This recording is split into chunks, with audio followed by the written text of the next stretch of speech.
આ સૃષ્ટિનું સર્જન કર્યું, એમાં 10 પ્રકારની સૃષ્ટિ રચી ભગવાન બ્રહ્માએ. એક મહત્તત્વ, અહંકાર, ભૂત સર્ગ, ઇન્દ્રિય, સાત્વિક અહંકારથી ઉપજેલા ઇન્દ્રિયોનું અધિષ્ઠાતા દેવતાઓને, અવિદ્યાઓને વૈકૃત સર્જન કર્યું. 6 પ્રકારનું વૈકૃત સર્જન હતું. એ 6 પ્રકારના વૈકૃત સર્જનમાં 6 પ્રકારના વનસ્પતિઓની રચના ભગવાન બ્રહ્માએ કરી છે. વનસ્પતિ પણ 6 પ્રકારની છે. એક વનસ્પતિ છે, ઔષધિ છે, લત્તા, ત્વકસાર, વિરુદ્ધ અને દ્રુમ.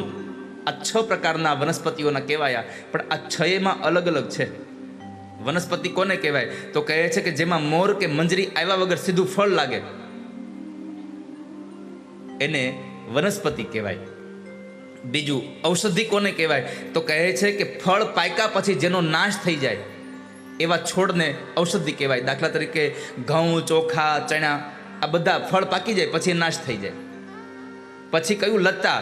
કોઈના આધારે જે ઉપર ચડે, જે વેલો છે એને લત્તા કહી છે. પછી ત્વકસાર, જેની છાલ બહુ કઠણ હોય એને ત્વકસાર, એટલે કે વાંસ જેવા જે કઠણ છાલવાળા વૃક્ષો છે એને ત્વકસાર કીધા છે. 5મું કીધું વિરુદ્ધ, જેનો છોડ વેલા જેવો છે પણ ઉપર ચડી નથી શકતો, જમીન ઉપર જ પડ્યો રહે છે, એના ફળ બહુ મજબૂત છે. સાકર ટેટી, તરબૂચ, આ બધા જે ફળો છે એને વિરુદ્ધ કહ્યા. અને દ્રુમ, જેને પેલા ફૂલ આવે અને પછી એમાંથી ફળ બેસે એવા જે વૃક્ષો છે એને દ્રુમ કહેવાય. એટલે કે આંબો છે, જાંબુ છે, આ બધા એને દ્રુમ કહીને કહેવાય. એને ખાલી વનસ્પતિ, એને વૃક્ષ ન કહી દેવાય. આવા 6 પ્રકારના વૃક્ષોનું સર્જન કર્યું. પછી બ્રહ્માજીએ ભગવાન નારાયણની આજ્ઞા પ્રમાણે માનસ પુત્રની રચના કરી. પણ માનસ પુત્રોએ સર્જનમાં એમણે ના પાડી અને સંસાર ન ચલાવ્યો. એટલે એ બ્રહ્માજીએ એક પુરુષ અને એક સ્ત્રીનું જોડલું ઉત્પન્ન કર્યું. મનુ મહારાજ અને શત્રુપા રાણી. એને કહ્યું તમે દાંપત્ય જીવન ચલાવો. જ્યારે દાંપત્ય જીવન ચલાવવા માટે થઈ અને એને આજ્ઞા કરી તો એ જ મનુ અને શત્રુપાએ દાંપત્ય જીવન ચલાવ્યું. 5 દિવ્ય સંતાનો જન્મ્યા. દેવહૂતિ, આકુતિ અને પ્રસૂતિ 3 દીકરીઓ થઈ. ઉત્તાનપાદ અને પ્રિયવ્રત રાજા, આ 2 દીકરાઓ થયા. 5 સંતાનો થયા. અને એમાં બરાબર જે દેવહૂતિ છે એના લગ્ન કરદમ ઋષિ સાથે થયા છે. કરદમ ઋષિને ત્યાં દેવહૂતિના લગ્ન કરવામાં આવ્યા ત્યારે કરદમ ઋષિની એક પ્રતિજ્ઞા હતી કે મારા જીવનમાં એક સંતાન થશે એટલે હું સંન્યાસ લઈ લઈશ. અને આમ પણ શાસ્ત્રમાં બતાવ્યું છે. મનુ મહારાજે કીધું મારી પુત્રી હું તમને આપું છું એક સંતાનની પ્રાપ્તિ માટે, એક પુત્રની પ્રાપ્તિ માટે. એટલે શાસ્ત્ર એમ કહે છે કે દિવ્ય દાંપત્ય જીવનમાં પેલો દીકરો આવે ને, પેલો દીકરો એને ધર્મપુત્ર કહેવાય. બીજો દીકરો આવે એને કામપુત્ર કહેવાય. તો અહીંયા ધર્મપુત્રની પ્રાપ્તિ થશે એટલે હું સંસાર છોડી દઈશ. ભલે છતાં પણ મને સંસાર ગ્રાહ્ય છે. પણ આ કરદમ ઋષિએ દેવહૂતિના લગ્ન ક્યારે કર્યા? તો કહે છે કે બ્રહ્માજીને કીધું કે મારે ઘેરે ભગવાન જેવો દીકરો થાય તો હું લગ્ન કરું.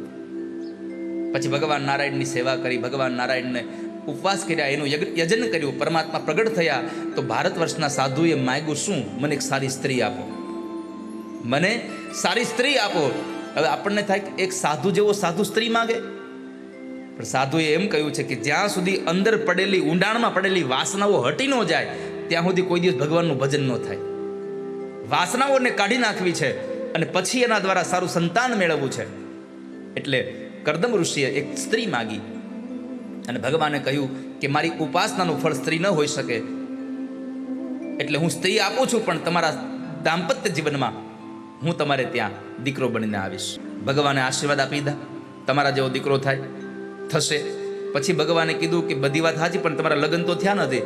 તો કરદમ ઋષિએ કીધું કે મારું કહેવાનું એટલું જ છે કે જે માના કુખથી તમારે જન્મ લેવો છે એ સ્ત્રી સાથે મને પરણાવી દો. મને પરણાવવાનું કામે તમારું અને મારી ઘરે દીકરો બનીને આવવાનું કામે તમારું છે. માણસને માગતા આવડે, માણસ ભગવાન પાસે પરમાત્મા મળે તો માગવું શું જોઈએ? પરમાત્માને જ માગી લેવા જોઈએ. ઘણા લોકો પૈસા માગે, ઘણા ગાડી માગે, બંગલો માગે, દીકરા દીકરીઓ માગે, દીકરાના હાટું હારી વહુ માગે, દીકરી હાટું હારો ઘરવાળો માગે. આ બધું માગવા જેવું છે જ નહીં ભગવાન પાસે. ભગવાનને પોતાને જ માગી લ્યો. ભગવાન કો ચાહો, ભગવાન સે કુછ ન ચાહો. એક પરમાત્માને માગી લો.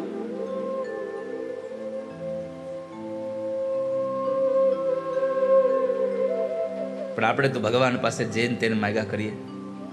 એક વાત યાદ રાખજો વાલા ભક્તો, તમારી માગણી છે ને એવી હોવી જોઈએ પરમાત્માને દેતા આનંદ થાય.